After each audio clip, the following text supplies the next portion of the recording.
প্রতি বছর রথযাত্রার আগে আমি ঘরেই খাজা বানাই, তবে এবার ভাবলাম একটু অন্যরকম কিছু করা যাক। পুরীর বিখ্যাত দুটি মিষ্টি খাজা আর ছানা পোড়া, তাই এই দুটির স্বাদ একসাথে মিলিয়ে আজ বানাচ্ছি একদম নতুন ফিউশন খাজা পোড়া। প্রথমে দুধ ফাটিয়ে টাটকা ছানা তৈরি করে নিলাম, তারপর ছানা একটু জল রেখেই একটা বাটিতে তুলে তার মধ্যে পরিমাণ মতন সুজি আর চিনি মিশিয়ে দিলাম। তারপর মিশ্রণটাতে 30 মিনিট রেস্টে রেখে দিয়েছি, যেহেতু সুজি আছে ফুলবে তাই। এই সময়টায় আমি খাজার জন্য ময়দার ডো তৈরি করে নেব। ময়দার মধ্যে সামান্য ঘি আর 1 চিমটে নুন দিয়ে করে গরম জল দিয়ে মেখে নেব।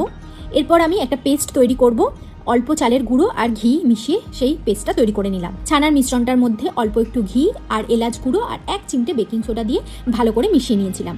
এরপর একটা বেকিং পাত্রে হালকা করে ঘি ব্রাশ করে তার নিচে শালপাতা বিছিয়ে তারও উপরে একটু ঘি লাগিয়ে পুরো ছানার মিশ্রণটা ঢেলে নিয়েছিলাম। এবার ওভেনে নয়, আমি এটাকে প্রেশার কুকারেই বেক করেছি। কুকারের তলায় সামান্য নুন ছড়িয়ে স্ট্যান্ড বসিয়ে তার উপর বেকিং পাত্রটা রেখে হুইসেল ছাড়াই ঢাকনা লাগিয়ে প্রায় 45 মিনিট বেক করে নিয়েছিলাম। বেক হয়ে গেলে আমি ছানা পোড়ার উপরের শক্ত পোড়া অংশগুলো আলাদা করে রেখে দিয়েছিলাম, আর কিছুটা ছানা পোড়া আমি আলাদা করে রেখেছিলাম এমনি খাওয়ার জন্য। এরপর আমি ভেতরের নরম অংশটা সামান্য ঘি দিয়ে ভালো করে মেখে নিয়েছিলাম। এই মিশ্রণটাই হবে আমার আজকের খাজার স্পেশাল ফিলিং। এবার ডোটা রুটির মতন বেলে নিলাম। প্রথমে ঘি আর চালের গুঁড়োর পেস্ট লাগালাম, তারপর ছানা পোড়ার ফিলিংটা লাগিয়ে দিলাম। এভাবেই মোট 5টি লেয়ার তৈরি করে নিয়েছিলাম। তারপর পুরোটা রোল করে ছোট ছোট টুকরো করে কেটে খাজা শেপে বেলে নিয়েছিলাম।